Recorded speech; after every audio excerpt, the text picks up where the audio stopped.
Hello बच्चों, चलिए प्रश्न को देखते हैं। प्रश्न है, एक दुर्बल अम्ल HX के 0.2 मोलल जलीय विलयन में वियोजन की मात्रा बच्चों 0.3 है। इस विलयन का हिमांक लगभग होगा। बच्चों हमें यहाँ पर जल का KF दे रखा है 1.85। बच्चों हमें यहाँ 4 विकल्प दिए हैं A, B, C, D। चलिए बच्चों इस प्रश्न की मुख्य अवधारणा की बात की जाए। मुख्य अवधारणा,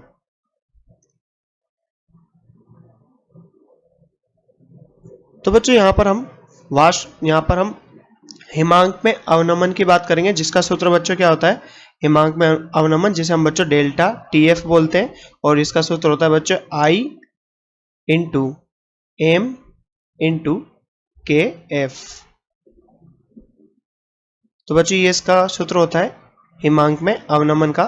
चलिए बच्चों इनके बात कर लेते हैं, इसमें क्या क्या है। डेल्टा TF की बात की जाए तो बच्चों डेल्टा TF क्या होता है, हिमांक में अवनमन, हिमांक में अवनमन। और बच्चों यहां पर बात की जाए आई की, तो आई क्या है, वांट ऑफ कारक, वांट ऑफ कारक। बच्चों यहां पर ये एम है, ये मोललता है, मोललता। और यहां पर KF क्या है बच्चों, के यहां पर KF मोलल अवनमन स्थिरांक, अवनमन स्थिरांक। तो बच्चों हमने यहाँ पर ये फॉर्मूला देखा, ये सूत्र देखा। तो बच्चों ये सूत्र है हिमांक में अवनमन का। और बच्चों डेल्टा TF को क्या बोलते हैं हम यहाँ पर, बच्चों यहाँ पर T node minus TF TS। तो बच्चों यहाँ पर ये क्या है, ये एक और सूत्र है इसका हिमांक में अवनमन का।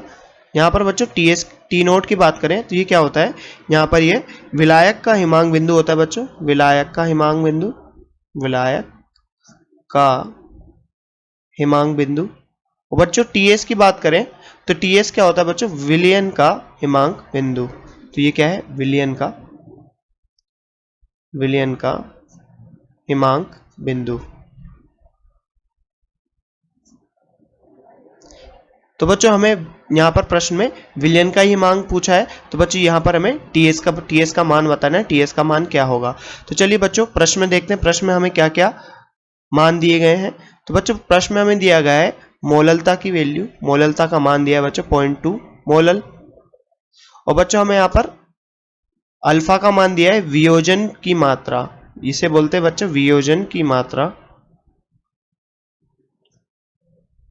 और इसका मान दिया है बच्चों 0.3।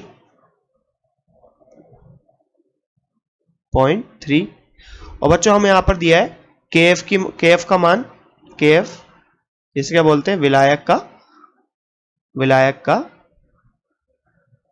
मोलल अवनमन स्थिरांक। तो ये कितना है 1.85। तो बच्चों इन सब का मान हम यहां पर सूत्र में डालते हैं। तो डेल्टा TF बराबर टी नोड माइनस TS बराबर I into M into KF। तो बच्चों जल का टी नोड यानी जल विलायक है, इसका हिमांक बिंदु बच्चों 0 डिग्री सेल्सियस होता है, तो हमने यहाँ पर बच्चों 0 रख दिया इसका मान।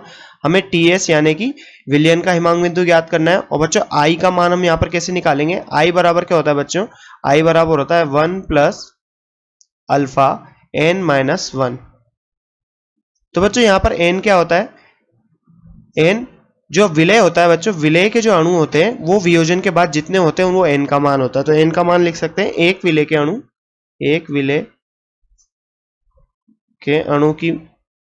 की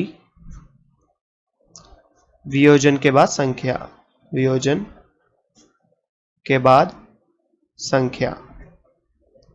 ये तो N का मान हो गया बच्चों। तो यहां पर हमें क्या दिया है, HX दिया है बच्चों, HX टूटने के बाद H प्लस और X माइनस देगा।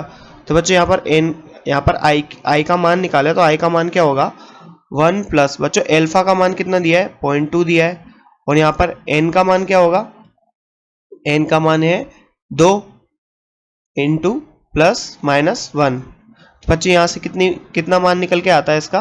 बच्चों वियोजन की मात्रा हमें 0.3 दी गई है, 0.3 वियोजन की मात्रा दी गई है। तो यहाँ से बच्चों आई का मान आता है 1.3। अब बच्चों यहाँ पर 1.3 हमने यहाँ पर आई का मान रख दिया, और यहाँ पर एम का मान दिया हुआ है बच्चों 0.2 और के एफ का मान दिया है बच्चों 0.85। तो बच्चों जब हम इसको गुणा करते हैं तो हमारा यहाँ पर इसका हल आता है -481 डिग्री सेल्सियस, और यहाँ पर बच्चों ये माइनस टीएस जो हमें निकालना था। तो बच्चों टीएस का मान कितना होगा यहाँ पर? -0.481 डिग्री सेल्सियस। तो बच्चों ये हमारे इस प्रश्न का सही उत्तर होगा। तो बच्चों ये हमारे प्रश्न का सही उत्तर होगा। तो बच्चों यहाँ पर देखें, इसके लगभग समान यहाँ पर इस विकल्प का सही उत्तर ए है। हमारा बच्चों उत्तर आया 0.481 डिग्री सेल्सियस, और बच्चों यहाँ पर 0.480 डिग्री सेल्सियस, बात उतनी है। तो बच्चों यहाँ पर इस प्रश्न का सही उत्तर होगा विकल्प नंबर ए।